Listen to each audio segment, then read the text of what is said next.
I'm Stephanie, and welcome to the Reading Room. This is a playlist where I review what I read in the last month, and I will do my best to keep it spoiler-free, or at least warn you if I'm about to spoil something. As I say in all my reviews, this is solely about the books, not about the authors as people. So let's go ahead and dive in and talk about the books that I read in February. So coming up first was Yinka, Where Is Your Husband?, which I got as an add-on to my August Book of the Month box, so I've been holding on to this one for a while.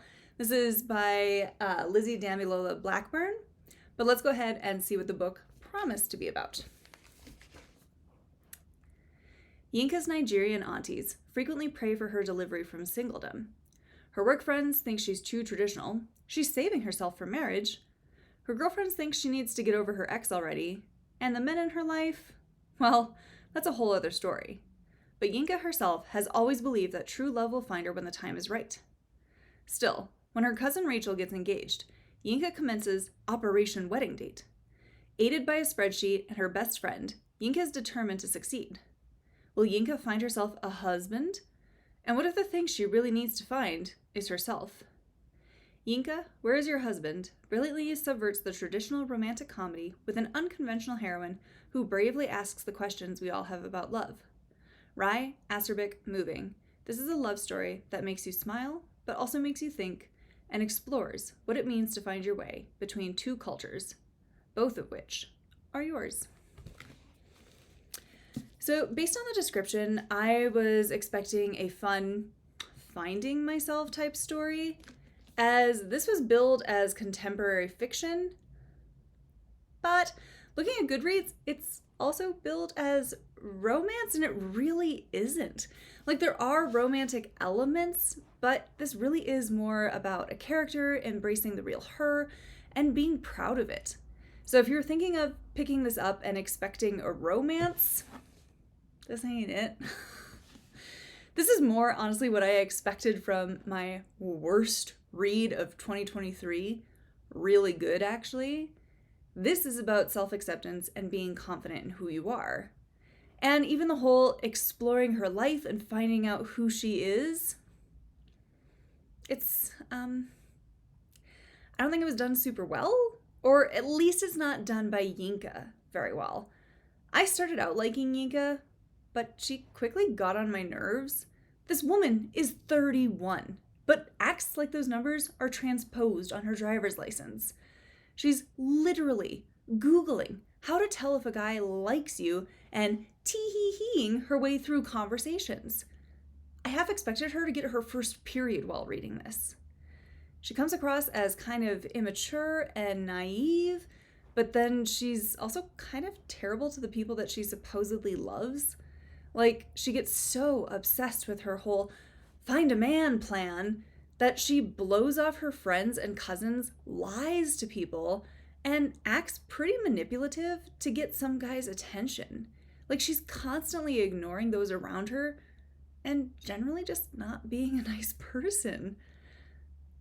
I was quite confused by the end when she has like her major epiphany, as she's kind of back to where she started at the beginning of the book.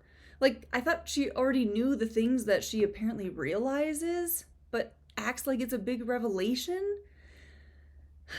I also felt the ending was a bit rushed and works really, really hard to wrap up everything with a bow.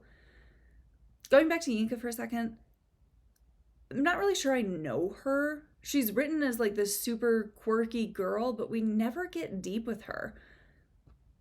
I'm not sure I could actually describe her personality very well. I honestly did get some shopaholic vibes from this, like some of Yinka's quirky traits and like her Britishisms and even some of her reasons for lying. But Becky from Shopaholic learns from her mistakes and makes amends for them. Yinka seems to think she can just kind of be terrible and lie to everyone and that they should apologize to her. It didn't have the same heart and character growth that if we're gonna make Yinka this terrible person, like, I kind of need to see her come back from that.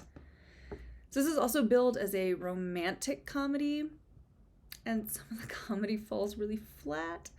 just like the romance aspect. Like, most of the book is spent with Yinka trying to get this one guy to impress her ex-boyfriend, and I don't get why. They have nothing in common. I have no reason to root for her to get him because I don't think they would be a good couple. Like, he actively mocks some of the things that she likes, and she has to hide part of herself away. Like, no, stop that. Because, like, I can understand if she just wants a date to the wedding, but it really seems like she's trying to make this guy be her boyfriend. And the other romantic pursuits in this aren't much better. I will give Yinka some credit here, and I do appreciate that she stands by her decisions, especially like her waiting till marriage to be with her partner, biblically, and her decision not to drink to excess. Good for you, Yinka. But the two characters that I really liked more than her main character is Yinka's sister Kemi, and by extension her husband Ujay, and Yinka's auntie Blessing. Like, can I read a book about her life, please? She seems cool and confident and actually seems to love her life. So when I was first reading this, I probably would have said it was a solid 3.5-star read. But by the end, I'm kind of feeling this is more of a 2.5, maybe 3-star read if I'm being really generous. The idea for this is so good, and the message is so good. It's just the execution wasn't as good as I was expecting. I did see a reviewer on Goodreads named Nadine who summed it up really well by saying, ultimately, it ended up feeling like the author didn't have anything of substance to say with the story, even though it felt like she wanted to. And I have to agree. All in, I didn't hate this, but I'm kind of like a mom. I'm just disappointed. So next up was a book that has been hyped to hell and back on Instagram, and that is First Lie Wins by Ashley Elston. Let's go ahead and see what the book promised. The identity comes first. Evie Porter. Once she's given a name and location by her mysterious boss, Mr. Smith, she learns everything there is to know about the town and the people in it. Then, the mark, Ryan Sumner. The last piece of the puzzle is the job. Evie isn't privy to Mr. Smith's real identity, but she knows this job isn't like the others. Ryan has gotten under her skin, and she's starting to envision a different sort of life for herself. But Evie can't make any mistakes, especially after what happened last time. Evie Porter must stay one step ahead of her past while making sure there's still a future in front of her. The stakes couldn't be higher, but then Evie has always liked a challenge. So this was a book that I definitely think deserved the hype. I raced through this and wanted to understand what the hell's going on. I'm going to get this out of the way though and say that I did not like the ending, specifically like the last 2 or 3 lines. And this is a case of personal preference versus craft. The ending is honestly well crafted and it does work. It really does work for the story. I just personally did not like how it ended. I think if it had been cut off a page before, would have been great. But other than that, the unraveling of what Evie is doing and why she's doing it is really well plotted and paced. The tension was real as I read this, and I honestly kept expecting people to betray her or be double agents or whatnot. So this was a really tense read. It was also really complex, and there were times that I was trying to remember who certain people that Evie was interacting with were and how she had known them in the past. But it does all weave together and it works in the end. It all does make sense and adds up.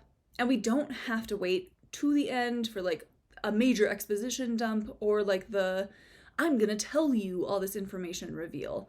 We get it as the story progresses, which I really appreciated. This was definitely an interesting read, and I was really excited to see what Evie did next because she is a very layered, clever, sly, and morally gray character. I mean, obviously she's a con artist. She's doing what she needs to do to survive, but she feels guilt at some of the things she's done. She read like a woman who has been hardened over the years, but doesn't want to lose her humanity completely. Evie has done bad things, but I still liked her and I wanted to see her succeed. I also thought I had the identity of Mr. Smith figured out about 3/4 of the way in, and then was pleasantly surprised when it wasn't them. The reveal really worked and caught me off guard, so bravo, Elston. I do think that she wrote a really wonderful cat and mouse game that kept me on the edge of my seat the entire time. Now, I will say, you might want to suspend quite a bit of disbelief with this, but you will happily go along for the ride if you do. Because there are things that if you think about them a little too long or try to apply reality to them, they won't really work. I guess it could maybe work in this world, as Evie is like a part of a multi-million-dollar business with Mr. Smith, and I guess money can buy unrealistic situations. But I was still totally here for it. I rated this 4 out of 5 stars. Even though the ending was not for me, I get it, and I don't think it detracted from the rest of my reading experience. I really liked this, and I liked that it lived up to the hype. I also thought it was a quick read, as I just could not put this down. If you haven't read it yet, go get yourself a copy. Apparently, it has already been optioned as a series or a movie on Hulu, so good for you, Elston. I may have to check that out when it comes out. I also saw that this is Elston's first adult fiction novel, as she typically writes YA, and I got no YA vibes or crossover from that, so her transition into adult fiction is going very well for her, or at least for me. All right, next up was Spoiler Alert by Olivia Dade to get me in the Valentine's Day spirit. So let's go ahead and see what this book promised. Marcus Castor Rupp has a secret.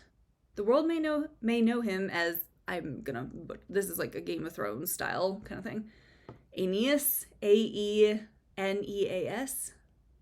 It has to be Aeneas, right? Yeah. Star of the biggest show on television. But fanfiction readers call him something else. Book Aeneas would never. Marcus releases his frustrations with the show by writing and posting anonymous stories about the internet's favorite couple, Aeneas and Lavinia. But if anyone were to discover his online persona, he'd be finished in Hollywood. April Whittier has secrets of her own. A hardcore Lavinia fan, she's long hidden her fanfic and cosplay hobbies from her real life, but not anymore. When she dares to post her latest costume creation on Twitter, her plus-size take goes viral. And when Marcus asks her out to spite an internet critic, truth officially becomes stranger than fan fiction.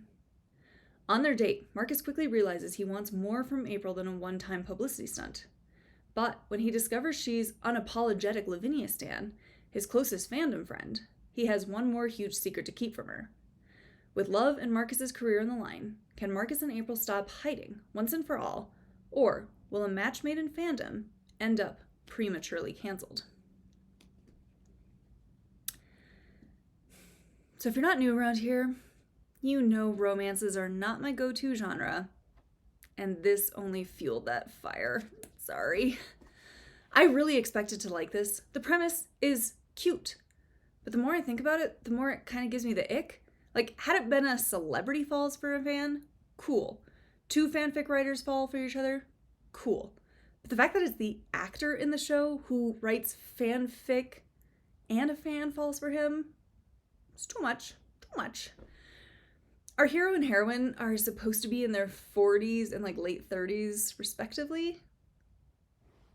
Really? Why do they act 13? They truly they read early 20s at best. They're both so immature, but they both think that they're so mature that their immaturity is just even more aggravating, because they both seem to think that they're so comfortable and confident with themselves when they're both bags of insecurities. So if you can't tell by now, I really struggled with this book. It was both too twee and too much at once. Our hero and heroine are straight up drama llamas, and I really didn't like this.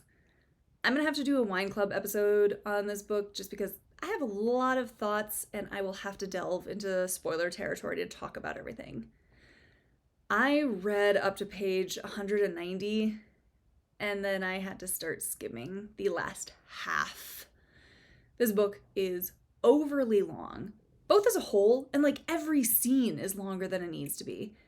This book also has many spicy graphic scenes, so if that is not your jam, you might want to skip this because they are explicit sex scenes. Honestly, the book had a lot of potential and it could have been great, but this was not it, at least not for me. Obviously, some people really love it as it has a decent Goodreads rating, and it's part of a series, so like obviously somebody's buying it. But for me, this was a 1-star read. I was so bored halfway in and seriously contemplated DNFing like every 10 pages or so, as I couldn't do it. There have been books that I've wanted to DNF, but I was able to make it through and read the rest of it. I did not read the rest of this, and truly thought it would be the first book that I had walked away from in like 10 years. I skimmed it, and I didn't like this, but I still had to know what's going on because apparently I'm a masochist. Like, Satan, give me strength to DNF books in the future. 1 star. That's it. I cannot wait to film my wine club and then run this over to my neighbor's free little library and wash my hands of this. Wow, it's only February, and I think I may have found my worst read of 2024 already. Buckle up, folks. It's going to be a wild year. All right, next up was The Resort by Sara Ochs. I truly apologize if I am mispronouncing that. This was actually my February book of the month pick, and this may be the first time I actually read my pick in the month that I got it, so I'm so proud of me. But let's go ahead and see what the book promised to be about. There are 3 rules to follow during a vacation at the famous Koh Sang resort. Number 1, leave the past behind. When Cass sets foot on the coast of Thailand's world-famous Party Island, she's searching for an escape. With dark secrets following her every move, Koh Sang becomes the perfect place to hide. Number 2, always be careful who you trust. Now, years later, Cass is a local dive instructor alongside the Permanents, a group of expats who have claimed the island as their own. The Permanents don't linger on who they were before the island, simply because, like Cass, they all have something to outrun. Number 3, if someone discovers who you really are, run. But suddenly, a dive student is found dead, and paradise comes crashing down, because this isn't the first mysterious death on the island, and it won't be the last. Someone knows who Cass is, and they're ready to make sure justice is finally served. So I really liked this and was hooked until I got to one of the main characters' reveals of their backstory, and then the book kind of lost me, and honestly, I was pretty mad about it. The atmosphere, good. I can imagine the resort and how humid it is, cast of characters, diverse and unique enough to keep track of who's who, except for, honestly, our 2 main leads. There were many chapters when I had to flip back to the intro page to see whose point of view I was supposed to be in, because both of our leading ladies really read the same, until I got to the point that angered me, and then one character kind of does a 180 on their characterization, even though we're with them for the ride. I will say I really enjoyed the mystery. Guests are turning up dead. Who's behind it? And more importantly, why? And why are these people seemingly targeting Cass? Ooh. I am going to have to probably do a wine club episode for this book so I can talk about spoilers. I still liked the book, and overall I think it would have made a fantastic vacation read or something to read on a plane en route to a tropical destination. Hopefully not where I ended up checking into a murder hotel as this place turned out to be. But I do have some issues with some of the reveals and twists in this, and those issues did detract from my overall reading experience with this. Especially since the reveals come at the end, and that's my last impression of it, and we just get so many hints peppered out throughout the book that kind of don't work once we understand what's really going on here. I would also say be sure to look at trigger warnings for this book, as some things happened in this that I didn't expect from a beachy thriller. There are mentions of SA and the R word in this, so stay away if reading those topics could be harmful to you. I would say if you can suspend your disbelief and are looking for just a legit popcorn thriller with a tropical setting and a cast of characters who all have something darkening their pasts, this could be a decent read. I didn't hate it, but it ended up being very middle of the road for me, especially after the halfway point. I really liked the beginning enough and was entertained, So I'm still giving this 3 out of 5 stars. I have some thoughts that I'll need to talk about at some point. All right, next up was a nice little trip down horror lane with White Smoke by Tiffany D. Jackson. This is my first foray into Jackson's work, and given how I felt about this one, it's not going to be my last. But let's see what the book promised first. When Marigold and her newly blended family moved to the embattled city of Cedarville, Mary, I don't know if it's supposed to be Mary or Mari, because it's Marigold, but it's M-A-R-I. I call her Mari because that's just how I read it in my head. Apologies if it is supposed to be Mary. Mari thinks this might be the fresh start she needs. But the renovated picture-perfect home on Maple Street, sitting between dilapidated houses, surrounded by wary neighbors, has its secrets. And secrets always find their way through the cracks.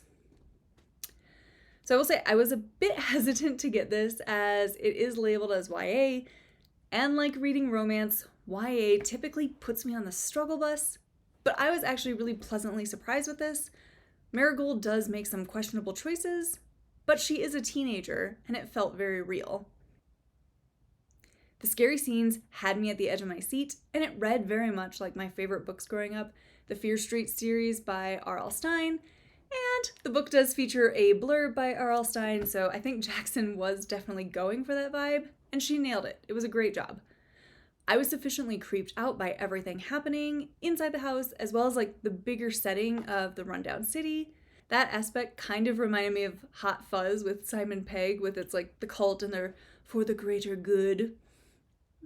I will also say that the scenes when creepy things were happening in this are so well written and had my full attention.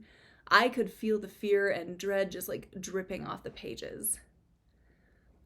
I did think the quote-unquote antagonist was a bit too on the nose, especially near the end. Like, this person would not act this way and say these things unless it is a YA novel, which it is, so I guess I have to take it with a grain of salt.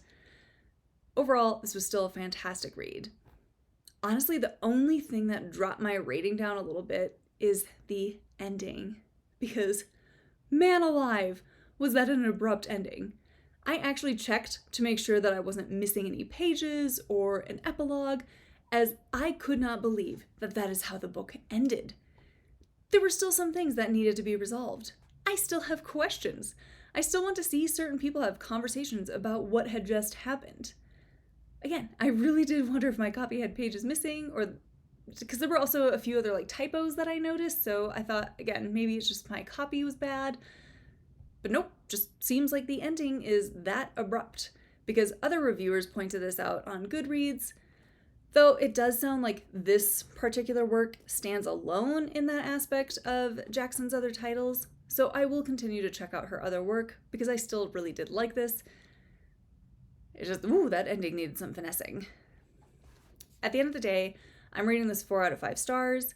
If you're like me and not typically a YA fan, I would still recommend giving this a try, especially if you like horror or scary stories, or really loved R.L. Stine growing up.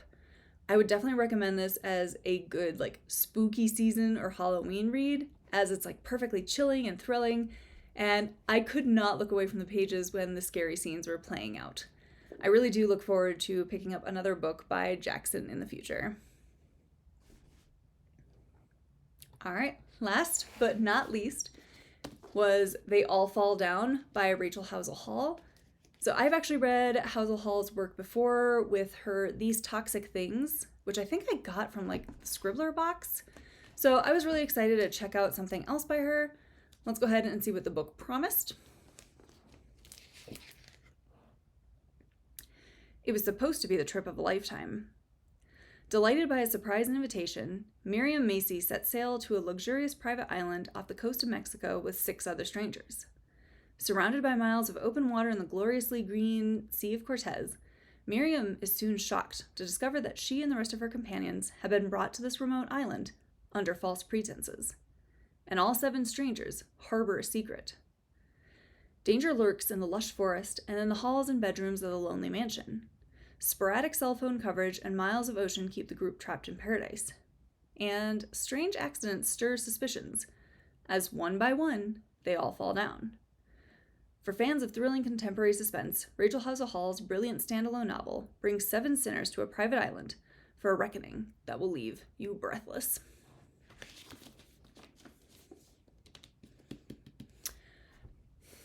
So I was a bit confused at first with this. The writing style is, it's something. Like, we're following Miriam in first person, but all of her thoughts come with some editorial styling. Like, she would have thoughts in like parentheses, and I didn't get it. I really didn't understand it, and I did not like how choppy it made the writing style. I did read on Goodreads that one reviewer said that this is tied to her job, where she writes like pithy comments about items that are listed for sale on a secondhand reseller website. So she's just carrying that over into her own point of view. But it honestly really took me out of the story, and it made reading this a little bit of a challenge at times, because I'm like, what are these comments? And it was just kind of like this stream of consciousness about stupid stuff. And I didn't like it, but your mileage may vary with this. It also didn't help that I did not like Miriam. Like, she's insufferable, and nothing is her fault. And she's so damn proud of herself when it seems like there's not much for her to be really proud of. She just comes across as really cocky, and of course she's going to win this competition that she thinks she signed up for and win millions of dollars. Right. Sure.